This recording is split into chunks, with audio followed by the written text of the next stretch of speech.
दोस्तों हम एक बार फिर से सीखते हैं स्ट्रेस टेंसर के बारे में। ठीक है, हमने आपको बताया था कि अगर मान लीजिए कि ये कोई मतलब क्या बोलते हैं 3D ऑब्जेक्ट है। ठीक है, तो इस पे ये एक्स एक्सिस, ये वाई एक्सिस, ये जेड एक्सिस है ना, बातें हमने बताया था। ठीक, हम यहाँ पे देख क्या रहे हैं कि यहाँ पे जो यक्स एक्सिस है यानी यक्स फेस जो आपका बना है यानी ये प्लेन।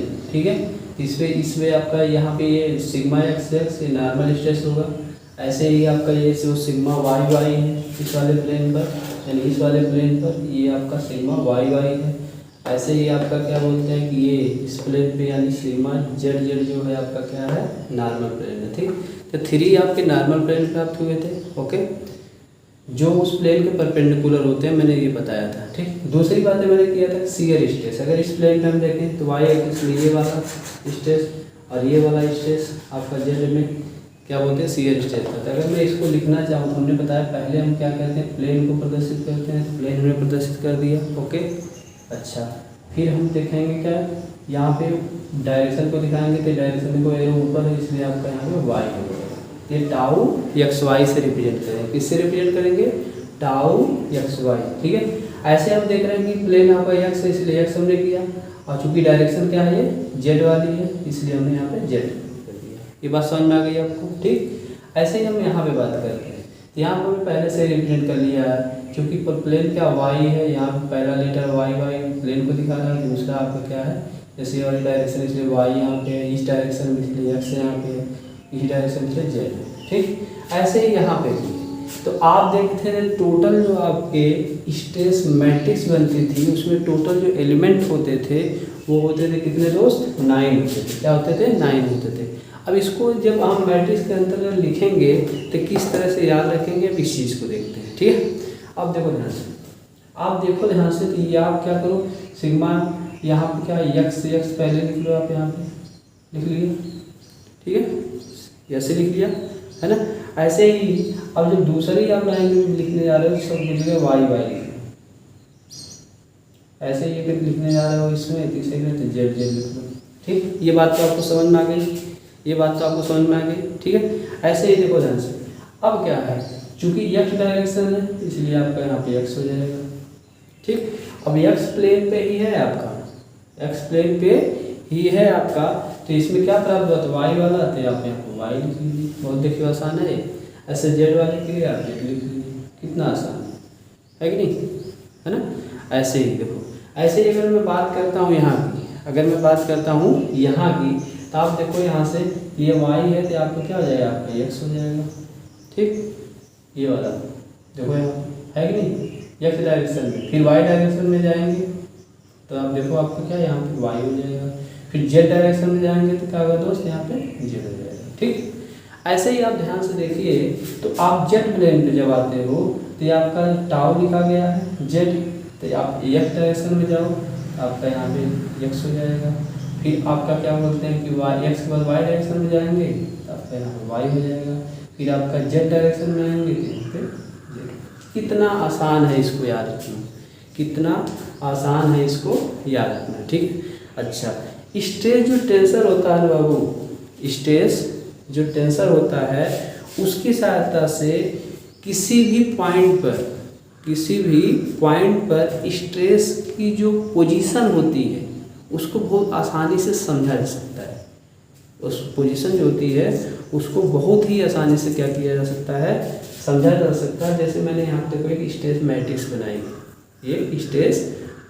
बनाई, तो यहाँ पे आप जब देख रहे हो तो यहाँ पे देख रहे हो कि ये जो आपका दिखाया गया 100, ठीक, 100 ये सब मान लो मेगा पास्कल में, किसमें है? सब मेगा पास्कल। तो जो 100 मेगा पास्कल है वो देखा जाए तो इससे कंपेरिजन करोगे सिग्मा एक्स एक्स के पोजीशन पे है, ठीक है। यानी ये जो प्लेन होगा आपका कौन सा होगा? ये वाला फेस होगा, यानी जो एक्स प्लेन होगा। ठीक है, यानी इधर दिखाएगा जो नॉर्मल स्ट्रेस को शो करेगा। बात मेरी समझ में आ रही है? ऐसे ही अगर मैं 30 की बात करूँ, 30 जो लिखा हुआ है, ठीक, ये किसको दिखा रहा है? देखो यहाँ पे टाउ एक्स वाई, यानी कौन सा प्लेन होगा? ये एक्स प्लेन होगा। ठीक, और किस डायरेक्शन में लगेगा? ये वाई डायरेक्शन में लगेगा। यानी वाई डायरेक्शन में जो शियर स्ट्रेस लग रहा है इसको हम यहाँ पे टाउ एक्स वाई से रिप्रेजेंट किए हैं। ठीक, ऐसे ही हम अगर बात करें टाउ एक्स जेड की और इससे कंपेरिजन करें 10 की, ठीक, तो इसमें भी देखो ध्यान से, तो आपका ये जो आपका 10 जो आपका मेगा पास्कल जो लगा हुआ है स्ट्रेस वो जेड डायरेक्शन में है, प्लेन आपका एक्स है। ठीक है, तो ये बात समझ में, तो एक बात और समझ में आ रही है धीरे धीरे, कहोगे सर क्या कि यानी मैट्रिक्स जब बनाते हैं 3x3 का तो जो आपकी पहली रो होती है वो एक्स प्लेन को रिप्रेजेंट कर रही है। देखो कर रही है कि नहीं कर रही है, yes no please tell me, कर रही है कि नहीं कर रही है। ओके, अच्छा अब दूसरी वाली मतलब रो में आते हैं, तो दूसरी में देखो 30 लिखा हुआ, क्या लिखा गया आप दोस्त, 30 लिखा गया है। ठीक, तो ये जो 30 है अगर इससे कंपेरिजन आप करते हैं तो आपका क्या टाउ वाई एक्स लिखा हुआ है, यानी ये वाई प्लेन पे आ जाएगा। किस प्लेन पे आएगा, वाई प्लेन पे। इस पे आप इस प्लेन पे देखो तो ये आपका वाई एक्स है, तो इसका मतलब वाई और एक्स यानी एक डायरेक्शन में हो गया ये 30। अच्छा एक चीज़ और देखो, यहाँ पे जो था टाउ एक्स वाई था और यहाँ पे देखो आपका क्या है टाउ वाई एक्स है। यानी एक चीज़ अगर देखें हम ध्यान से यहाँ से तो हमें एक बात समझ में आ रही है कि सर ये जो आपने बताया था ना उसको आपने बोला था डायगोनल एलिमेंट है मैट्रिक्स में, एक होता है डायगोनल मैट्रिक्स, तो उसमें डायगोनल इसको बोला जाता है सर। जो डायगोनल होता है वो क्या करता है, वो बाबू नॉर्मल स्ट्रेस को रिप्रेजेंट करता है। नॉर्मल जो स्ट्रेस होते हैं उसको मतलब उसको कौन रिप्रेजेंट करता है स्ट्रेस मैट्रिक्स में, डायगोनल रिप्रेजेंट करता है। ठीक है, अच्छा फिर आपको मैंने बताया था शायद कि बाबू ये जो आपको एलिमेंट मिल रहे हैं, देखो ये 3 एलिमेंट मिले, ये 3 एलिमेंट, ठीक ऐसा ही आपको देखो यहाँ पे भी 3 एलिमेंट मिल रहे हैं, ये आपके 3 एलिमेंट मिल रहे हैं। तो आप देखो तो ये पूरा का पूरा अगर मैं इसको ऐसे कर दूँ तो यहाँ देखो x है तो यहाँ देखो y एक्स वाई है तो यहाँ पे y एक्स है, यहाँ पे देखो x जेड है तो यहाँ पे जेड एक्स मिल रहा है, यहाँ पे देखो टाउ वाई जेड है तो यहाँ पे टाउ जेड वाई मिल रहा है। ये बात मिल रही है ना। इसको मैंने आपको बोला था क्रॉस शियर स्ट्रेस, क्या बोला था, वर्ड मैंने यूज किया था क्रॉस शियर स्ट्रेस बोला था। ठीक है, एक तरह से मिरर इमेज है, एक तरह से कैसा है आपका मिरर इमेज, जैसे आप शीशे में देखते हो तो उल्टा दिखता है वैसा आपका मिरर इमेज दिखाई दे रही है। बात समझ में आ रही है, बात समझ में आ रही है। ठीक है, तो आप देखो ध्यान से ये अगर 30 है तो ये 30 होगा, ये देखो 10 है तो ये 10 हो रहा है। ठीक है, ये 0 है स्ट्रेस शियर स्ट्रेस है तो ये 0 हो रहा है, और इसमें आपका ये जो आपका है ये यहाँ से यहाँ तक 100 50 0 ये आपको क्या है नॉर्मल स्ट्रेस को बता रहे हैं, और 30 है 10 है 0 है 30 है 10 है 0 ये क्या किस चीज़ को शो कर रहे हैं, ये आपको शियर स्ट्रेस को शो कर रहे हैं। ठीक है, ये 3D मॉडल हमने दिखाया है, ये 3D मॉडल हमने दिखाया, ये बात समझ में आ रही, ये तो बात आपको समझ में आ गई। ठीक है, अच्छा तो आप क्या कर सकते हो, यानी स्ट्रेस टेंशन मैट्रिक्स की सहायता से जो मतलब किसी भी बॉडी में किसी पॉइंट पे जो स्ट्रेस की पोजीशन है ना उसको आसानी से समझा सकते हो, उसको आसानी से क्या कर सकते हो, समझा सकते हो। ये बात आपको शायद समझ में आ गई।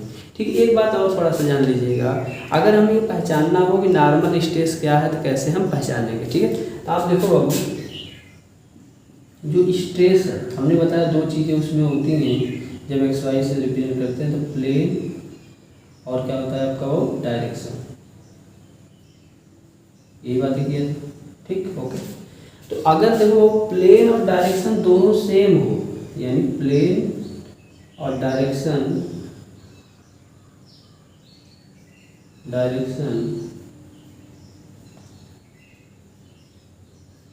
अगर सेम है, जैसे आपका सिग्मा एक्स एक्स, इसमें प्लेन भी एक्स है और डायरेक्शन क्या है आपकी भी एक्स है, तो उसको हम नॉर्मल स्ट्रेस कहते हैं। क्या कहते हैं बाबू, नॉर्मल स्ट्रेस कहते हैं। क्या बोला मैंने, हमने ये बोला कि अगर प्लेन और डायरेक्शन सेम दिखाई गई तो उसे हम नॉर्मल स्ट्रेस कहते हैं। और एक बात समझो, यहीं देख लो, देखो सिग्मा एक्स 2 बार लिखा गया है। ठीक है, तो इसको कभी कभी क्या करते हैं हम लोग, कभी का मैक्सिमम लिखते हैं क्या सिग्मा एक्स, तो जब भी सिग्मा एक्स लिखा हो तो हमें ये बात समझ में आनी चाहिए वो सिग्मा एक्स एक्स है, यानी एक्स प्लेन है और एक्स डायरेक्शन है। ओके, बात समझ में आ रही। ऐसे ही अगर सिग्मा वाई वाई की बात करते हैं, ठीक, सिग्मा वाई वाई की बात करें तो वाई आपकी क्या है, प्लेन है, एक है आपका डायरेक्शन है, ठीक। तो दोनों सेम है, इसलिए ये भी क्या बोला जाएगा, नॉर्मल स्ट्रेस बोला जाएगा, ठीक। क्या बोला जाएगा, नॉर्मल स्ट्रेस बोला जाएगा, ठीक है। लेकिन हम जब मतलब जनरल मतलब यूज करते हैं उसको क्या यूज करते हैं बाबू, सिग्मा वाई। तो सिग्मा वाई अगर कहीं भी लिखा है तो इसका मतलब क्या, वाई डायरेक्शन है, वाई प्लेन भी होगा। ओके, ऐसे ही अगर बात कर ले सिग्मा जेड जेड की, तो यहाँ तो शो कर रहा है कि ये आपका प्लेन भी प्लेन जेड है और आपका जो डायरेक्शन है वो भी जेड है। लेकिन इसको जब भी हम रिप्रेजेंट करें सिग्मा जेड से, तो इसको भी हम समझेंगे कि मतलब यही बातें को बता रहा है। ये बात अगर आपको समझ में आई हो तो ठीक है, बात समझ में आ गई, बोलो बात ये समझ में आपको आ गई, हाँ, ये तो बात आपको समझ में आ गई होगी, ठीक। अच्छा, तो हमने इस तरह से देखा यहाँ पे, हमने इस तरह से देखा यहाँ पे कि जो भी मैट्रिक्स है, जो भी मैट्रिक्स है, मैट्रिक्स की जो टोटल आपके स्ट्रेस के जो एलिमेंट होते हैं यानी कंपोनेंट जो होते हैं, टोटल कितने हैं दोस्त, 9। क्या होते हैं, टोटल 9 कंपोनेंट होते हैं, ठीक है। 9 कंपोनेंट दिखाई दे रहे हैं, देख लो, 3 आपका यहाँ पे, 3 ये और 3 ये नीचे, 9। जो आपके इसमें एलिमेंट 9 आपको मिल रहे हैं, इसमें 3 नॉर्मल मिल रहे हैं, 3 नॉर्मल मिल रहे हैं और प्लस 6 जो आपके क्या हो रहे हैं, सीयर के मिल रहे हैं। जो सीयर स्ट्रेस के 6 एलिमेंट हैं, देखो 3 ऊपर है, 3 नीचे, 6 और नॉर्मल के आपको क्या है, 3 एलिमेंट मिल रहे हैं। ये 3D में मिल रहा है। ऐसा कब मिल रहा है वो, 3D में, ठीक है। लेकिन अगर आपसे कोई पूछ दे कि मिनिमम आपका कंपोनेंट कितने होंगे, मिनिमम कितने कंपोनेंट की रिक्वायर्ड होगी, ठीक है। मिनिमम मैंने क्या बोला, मिनिमम न्यूनतम कितने कंपोनेंट की जरूरत है स्ट्रेस टेंसर को बनाने के लिए, यानी स्ट्रेस टेंसर मैट्रिक्स को बनाने के लिए, ठीक है। अब दिखाते हैं आपको, वो अगर मिनिमम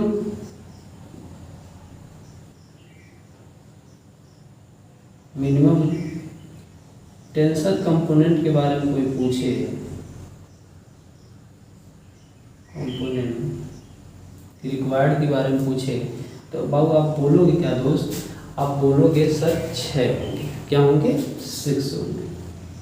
क्या होंगे दोस्त, 6 होंगे, ठीक। अगर 6 हमें क्या बोलते हैं, मतलब क्या बोलते हैं कि कंपोनेंट पता हो, तो हम क्या कर सकते हैं, जो आपकी मैट्रिक्स है, स्ट्रेस मैट्रिक्स है, उसे बहुत आसानी से बना सकते हैं। देखो कैसे, 6 में क्या होगा आपका, 6 में आपका 3 नॉर्मल होने चाहिए और प्लस 3 ही क्या होने चाहिए दोस्त, सीयर होने चाहिए। 6 में क्या होना चाहिए, 3 नॉर्मल स्ट्रेस पता होना चाहिए और 3 सीयर स्ट्रेस पता होना चाहिए। कैसे, आओ देखते हैं। देखो ये आपके नॉर्मल हो गए और ये आपके 3 क्या हो गए, आपके सीयर स्ट्रेस पता होने चाहिए, ठीक। आप कहोगे सर ये वाले बहु अगर ये पता है, देखो ये वाला अगर पता है, ये वाला आपका सीयर स्ट्रेस अगर पता है, तो ये वाला अपने आप पता चल जाएगा, उसी के बराबर होगा, इस बात को जानते हैं, ठीक है। मिरर इमेज होती है। ये अगर पता है टाउ एक्स जेड, तो आपका ये आसानी से टाउ जेड एक्स भी पता चल जाएगा। ये अगर पता है टाउ वाई जेड, तो आपका टाउ ये आपको पता चल जाएगा, ठीक। जैसे आप यहाँ पे देख सकते हो, ये आपका यानी ये आपको तो ये तीनों नॉर्मल पता ही होना चाहिए, डायगोनल वाले, ये 30 और ये 10 ये पता होना चाहिए। आप जानते हो ये आपका मिरर इमेज है, ये भी आपका मिरर है और 0 का मिरर आपका 0 वाला इमेज है, ठीक। इस तरह से मिनिमम जो टेंसर कंपोनेंट को रिक्वायर्ड जो होगी वो कितनी है जरूरत आपको, 6 है। ये बात समझ में आ गई होगी शायद आपको, ठीक है। ऐसे ही हम चलते हैं, बातें करते हैं 2D में। ये तो 3D की बातें थी। अगर हम 2D में बातें करें, अगर हम 2D में बातें करें, तो आपको इसी का मैंने 2D बनाया था, stress 2D stress matrix, stress matrix बनाया था। हमने कहा जिसके साथ जेड जुड़ा हुआ उसे एकदम एलिमिनेट करो, ठीक। तो जो मैट्रिक्स बनेगी 2D की मैट्रिक्स बनी। आओ दिखाते हैं, देखो वहाँ पे सिग्मा यक्स है, ठीक। फिर टाउ क्या बाबू, यक्स वाई है। लेकिन यहाँ पे जेड आ गया, तो जेड वाला तो इसको हम एलिमिनेट कर देंगे, ठीक है, इसका मतलब एक ये लिखेंगे। यहाँ पे देख रहे हैं टाउ वाई एक्स है, यहाँ पे क्या है बाबू सिग्मा वाई वाई, ठीक। और देखो इसके साथ भी जेड है, ये भी एलिमिनेट हो जाएगा, इसके साथ भी ये भी एलिमिनेट हो जाएगा, इसके साथ भी ये भी हो जाएगा, ये भी हो जाएगा। ये तो बात समझ में आ गई है ना। ये हमारा 2D स्टेस मैट्रिक्स बन गया। क्या बन गया? 2D स्टेस मैट्रिक्स बन गया। तो इसमें टोटल कितने कंपोनेंट हैं? इसमें देखो टोटल कितने कंपोनेंट है आपके? 4 कंपोनेंट। 3D में देखो कितने थे? 9 थे, लेकिन जब 2D आपने बनाया तो उसमें कितने बने? 4 आपके बने। क्या बने बाबू? 4 बने। बात समझ में आ रही होगी शायद आपको, ठीक है। अच्छा, अगर कोई पूछ दे कि मिनिमम कितने होंगे, मिनिमम जो कंपोनेंट होंगे 2D मैट्रिक्स बनाने के लिए कितने की रिक्वायरमेंट होगी, ठीक है। तो हमने आपको अभी बताया है कि मिनिमम में क्या होगी बाबू? मिनिमम की अगर बात किया जाएगा मिनिमम कंपोनेंट की, तो वो 3 होंगे। कितने होंगे? 3 होंगे। आप कहोगे सर कैसे, थोड़ा ये भी समझा दीजिए। हम कहेंगे बाबू और दिखाते हैं आपको, ठीक है। देखो 2 नॉर्मल हैं, ये वाला 2 नॉर्मल होना चाहिए, ठीक। और प्लस क्या है? एक सीयर होना चाहिए। एक सीयर मतलब ये वाला, ठीक। एक से, क्योंकि ये अगर पता रहेगा तो ये अपने आप में पता चल जाएगा। ये अगर पता रहेगा तो ये अपने आप पता चले। जैसे मान लीजिए इसी की मैट्रिक्स हम दिखाते हैं आपको समझाने के लिए। तो ये आपको कुछ ऐसे बनता है, आपका यहाँ पे 100 हो जाता है, यहाँ पे 30, ठीक है। ये 0 रहता है। अगर ये तीनों पता होते यानी 2 आपके नॉर्मल पता होते, एक सीयर वाला पता होता, तो ये वाला तो इसका मिरर इमेज बनता है, यहाँ पे 30 अपने आप हो जाता है। ये बात आपको समझ में आ गई? बताइए, ये बात आपको समझ में आई?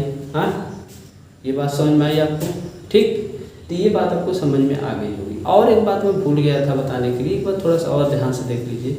कोई आपसे पूछ सकता है कि सर चलिए ठीक है, अभी आपने कुछ वक्त पहले बताया था अगर यक्स यक्स लिखा हुआ है तो normal, Y Y sigma Y Y लिखा हुआ है तो नॉर्मल, जेड जेड लिखा हुआ है तो नॉर्मल स्टेस आप बोलोगे, यही बताया था।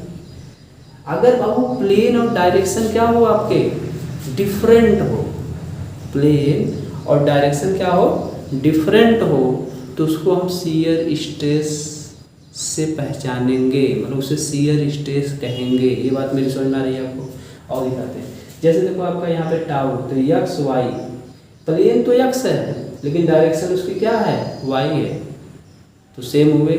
नहीं हुए ना। सेम हुए? नहीं हुए ना।